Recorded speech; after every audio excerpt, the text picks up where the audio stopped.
Partnered women of Reddit. What are some things in the relationship that weren't possible to compromise/meet halfway on? For which you decided to just go with what your partner wanted? Where to live? I want to stay in France for the subsidized daycare. Parental leave. Healthcare. Tax breaks for having kids. Abortion access if something goes wrong. Basically all the things that make having a baby feasible for a woman. He wants to go back to the US because the salaries are higher. But that would mean I would be completely dependent on him for health insurance when I quit my job to have a baby.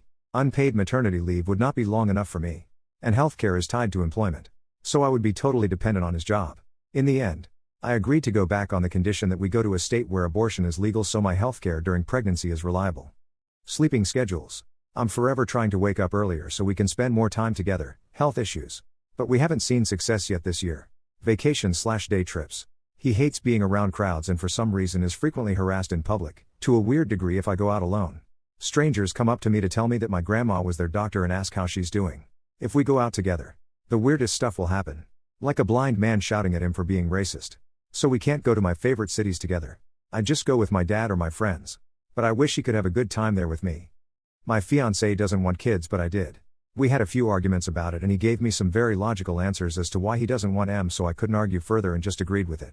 My fiancé also has very strong opinions about marriage. He is anti-marriage and I am pro-marriage. But I made him agree to it. So both of us agreed with these things. What bar is set so low that it's astounding how many people don't do it? Keeping their emotions in check. You don't have to respond to everything with your current emotional state. You can be fuming but still give a rational response. I see people instantly go into a Karen state when things don't go the way they want and just become toddlers having tantrums in situations that are so fucking embarrassing to see an adult lose their shit. Spelling a name that is in the email you are replying to correctly. Just copy plus paste in the worst case scenario. I don't mind people spelling my name wrong. It's not 100% intuitive. But some of the spellings I've received, again, in response to signed emails / are ridiculous. Not parking in spaces for people with disabilities when there are plenty of other spaces available. There's a dude who's a wheelchair user in my apartment building.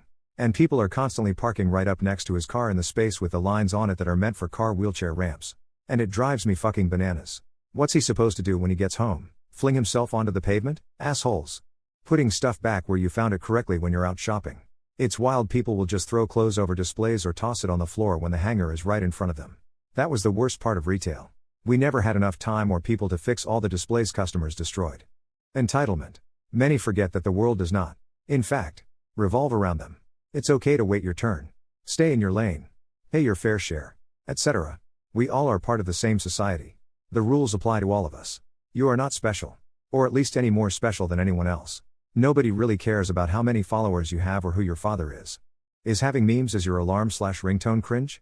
Maybe it's cringe but also hilarious. Not a fan of them myself. But nothing wrong socially to have that. At least in the US. No more cringe than saying something is cringe. So I think you're probably already through the looking glass. Lol. Why would it be it wakes you up? Saul Goodman has woken me up every day on time for the past 5 months. Yes. Yes it is. I have dire docs as mine. You do you. Sounds pretty effective to me. No cringe detected. Don't kill the part of you that is cringe. Kill the part of you that cringes. Cringe is subjective, and if you've killed the part of you that cringes, nobody can tell you something that you've done is cringe. Cringe for me, but if it works for you, who cares? Don't overthink everything. You hurt nobody. I have Rushy as a ringtone. It is perfect. What are some hard to swallow pills about relationships? A relationship with yourself. A relationship with people who care about you are more important than a relationship with a romantic partner. No matter how you look at it. Placing your need for connection/intimacy on just one person is a ridiculous gamble. Also, that the reason why a lot of people bitch about relationships, including myself, is because they lack the first two in solid amount. Which leads me to say that as a young person, less than 30, there's better ways to spend your time and energy than hunting for that relationship. My grandparents on both sides of my family had been married for over 50 years before spouses started dying. I was given a few pieces of advice from both in my teens/early 20s when I started dating. You like someone for who they are. But you love them for who they aren't. My mom's dad.